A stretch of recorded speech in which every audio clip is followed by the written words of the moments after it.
ಅಯ್ಯೋ, ಈ ಕುಂಬಳಕಾಯು ಇಷ್ಟೊಂದು ಭಾರವಾಗಿದೆಯಲ್ಲ. ಕುಂಬಳಕಾಯನ್ನ ಶಿವ ಈ ಕುಂಬಳಕಾಯು ಇಷ್ಟೊಂದು ಭಾರವಾಗಿದೆಯಲ್ಲ.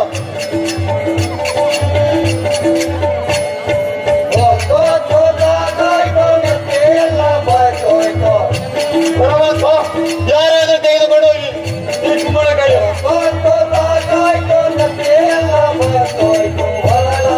ಕುಂಬಳಕಾಯನ್ನ ಶಂಕರ ವರಲಾರೆ ದಾನವನ.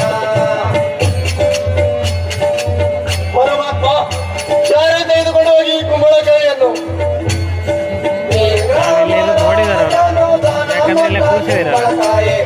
ಅಯ್ಯೋ, ಆ ರಾಜರು ಇಷ್ಟೊಂದು ಭಾರವಾದ ಮುದು ಕುಂಬಳಕಾಯಿಯನ್ನು ಕೊಟ್ಟು ಬಿಟ್ಟರಲ್ಲ ದೇವ.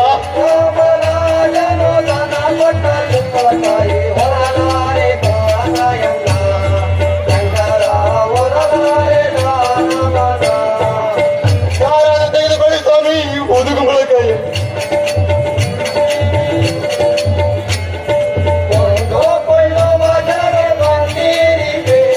ಬೇಗ ಬೇಗ ಬಂದಿರಿ, ಯಾರಾದ್ರೂ ತೆಗೆದುಕೊಂಡು ಹೋಗಿ ಸ್ವಾಮಿ.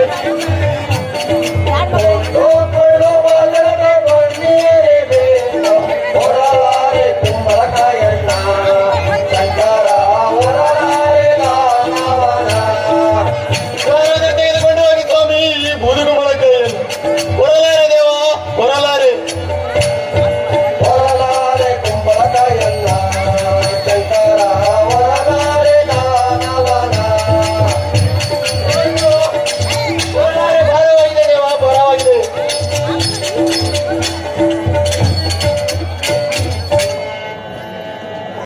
ಶಿವ ಶಿವ, ನಾನು ಬ್ರಾಹ್ಮಣರ ಕುಲದಲ್ಲಿ ಹುಟ್ಟಿ ಒಂದು ಆ ರಾಜವಿಧಿಗೆ ಕಟ್ಟಿಗೆ ಹೊರೆಯನ್ನು ಮಾಡಲಿಕ್ಕೆ ಹೋದರೆ ಕಟ್ಟಿಗೆ ಹೊರೆಯವನೇ ಬಾರಯ್ಯ ಎಂದು ಕರೆದರು. ಇಂದು ಈ ಬೂದು ಕುಂಬಳಕಾಯಿಯನ್ನು ಮಾಡಲಿಕ್ಕೆ ಬಂದರೆ ಕುಂಬಳಕಾಯಿಯವನೇ ಬಾರಯ್ಯ ಎಂದು ಕರೆಯುತ್ತಿದ್ದಾರೆ. ಏನೇ ಆಗಲಿ, ನಾನು ಬಡವ, ಅವರು ಹೇಳಿದಂತೆ ಕೇಳಬೇಕಾಗಿದೆ. ಅವರು ಕರೆದ ಬಳಿಗೆ ಹೋಗುತ್ತೇನೆ. ಕರೆದರ ಸ್ವಾಮಿ? ಹೌದು, ಕರೆದಿನಿ.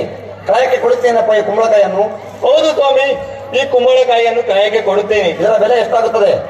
ಸ್ವಾಮಿ, ನಿಮಗೆ ಏನು ತಿಳಿಯುತ್ತದೆಯೋ ಅದನ್ನೇ ಕೊಡಿ. ನನ್ನ ಹೆಂಡತಿ ಮಕ್ಕಳು ಉಪವಾಸದಿಂದ ಸಾಯುತ್ತಿದ್ದಾರೆ. ನಿಮಗೆ ಏನು ತಿಳಿಯುತ್ತದೆಯೋ ಅದನ್ನೇ ಕೊಡಿ ಸ್ವಾಮಿ, ಅದನ್ನೇ ಕೊಡಿ. ಹೌದು.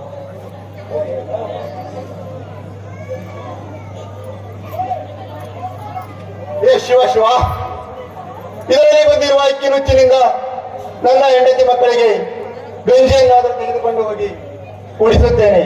ಸಾಯುವ ಸ್ಥಿತಿಯಲ್ಲಿದ್ದಾರೆ ದೇವ, ಸಾಯುವ ಸ್ಥಿತಿಯಲ್ಲಿದ್ದಾರೆ.